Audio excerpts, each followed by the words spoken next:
I do warn you, my garden is a trash heap. Hi and welcome to my channel. My name is Sarah and I love to talk about books.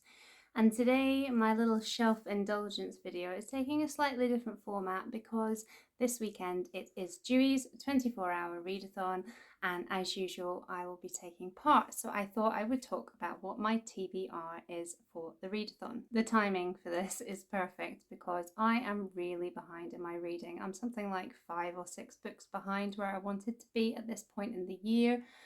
And I had a week off work last week and I didn't have the children, and I had envisaged that I would read almost like a book a day. It was going to be wonderful. It didn't turn out that way. I did other things. I did have a great week off, but I didn't really finish.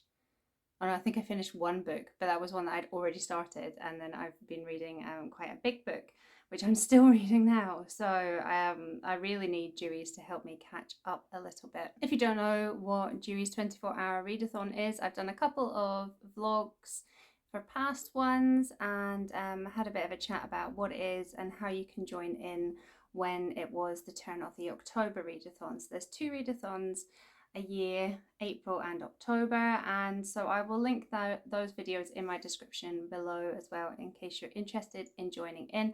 I will also link all the homes for Dewey's across the internet. There's a Twitter, there's a Goodreads community, there is a website, I think there's an Instagram, so I will link them all below because I would really love it if some of you guys joined in. You do not need to read for the full 24 hours. You just need to read as much as you can in that time and join in some of the social stuff that's happening across the interwebs. So what is on my TBR for this wonderful weekend of reading? So I am currently, as I said, still reading quite a long book, and I'm hoping to have finished it before Saturday. Dewey's kicks off here for us in the UK at 1 p.m. on Saturday, so I'm hoping to have had this done by then, but I'm currently reading The Poisonwood Bible by Barbara Kingsolver. I am about, it's a biggie, it's over 600 pages long and I am 400 and something pages, so I'm really hoping that I can get out of this slump my reading seems to have been in. I'm really hoping that I can get this finished up for the weekend so I can start afresh for Dewey's. The first book I have picked for my TBR for Dewey's is The Haunting of Hill House by Shirley Jackson. I've mentioned quite a few of these in my April TBR videos, so I won't go into synopses and everything too heavily, but I am really interested in reading this. It's a horror, and you might have heard of the Netflix series of the same name. I think it's very different from the Netflix adaptation, but it's meant to be really atmospheric. And I usually like to have an audiobook on the go for Dewey's, because particularly if I start to get sleepy, because I do try and read and as much and sleep as little as possible during the 24 hours. So I like to get out and do a walk if I'm feeling sleepy. So I've got an audiobook of this, which is great because my walks will obviously be during the day, and I think to listen to a horror story during the day, in the daylight, out in the fresh air, will be a lot less intimidating than if I was to listen to it in the middle of the night when I'm struggling with tiredness and my mind is playing tricks on me. So that's the first book. And then staying in the dark vibe, I will then be moving on to The Cutting Room by Louise Welsh. This is a kind of mystery thriller, I suppose, set in Glasgow. Looks really at the dirty underbelly of the city, and I've read this before. This is a reread for me. This is for my project Everlasting Love, where I'm rereading books that were 5 stars previously to see if I still love them. I really remember this one really fondly and I'm excited to revisit it. And then the next book that I'll be reading will be on my Kindle, and it's Annette Galley, and it's Whereabouts by Jhumpa Lahiri. I love this author. I've read her short story collection Interpreter of Maladies, and I also read her novel The Namesake. It's over here on my shelf, and I just think she's a really special writer. And this, when I saw this as Annette Galley, even though I had literally just read one of her books this year, I thought I have to pick this up. So I'm excited for that. This book looks at a woman in Italy, I think, by the sounds of the synopsis. And apparently it was her first book that was written in Italian. Obviously, this is the translated version. I am no good at languages, but it definitely does seem to have a bit of a different feel to it, so I'm excited for that. If I get all of those finished, I will then go on to one of my other NetGalleys, which is Tish Delaney's Before My Actual Heart Breaks, which is set in Ireland and is about a woman in her 40s whose life has not turned out the way that she thought it would. I think it focuses on the Troubles in Ireland, which is quite pertinent at the moment, and I am wanting to learn more about that anyway, so I will start that.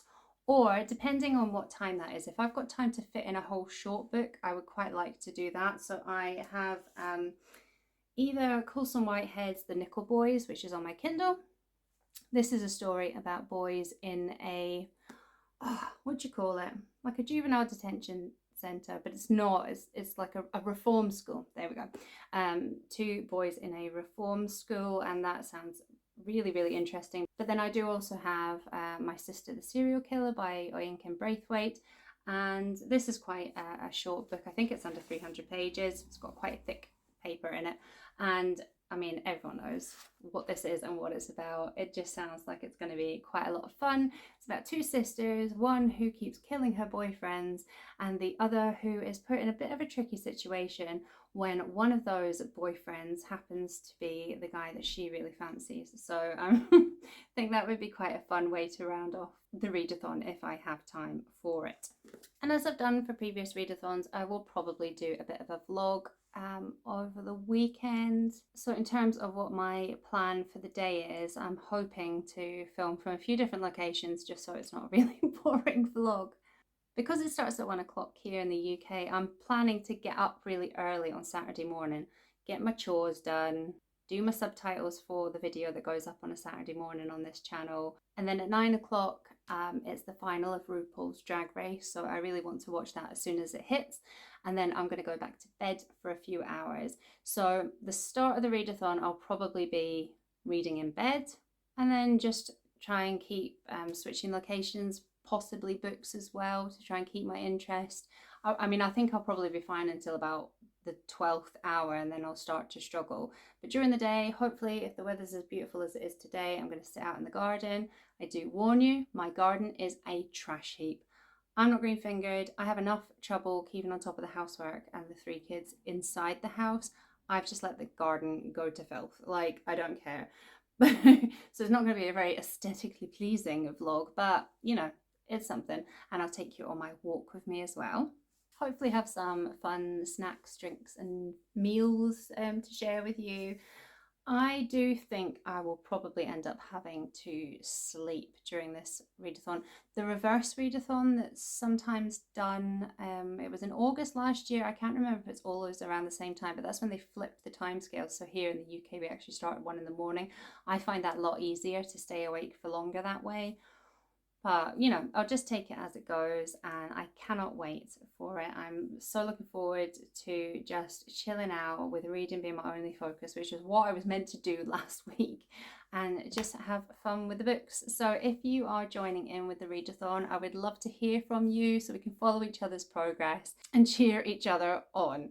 If you are taking part, have the best time. And even if you're not, I hope you get some good reading done over the weekend anyway. So I will be back on Saturday with, sorry guys, another TBR video. This time it will be my May TBR. So I will speak to you then.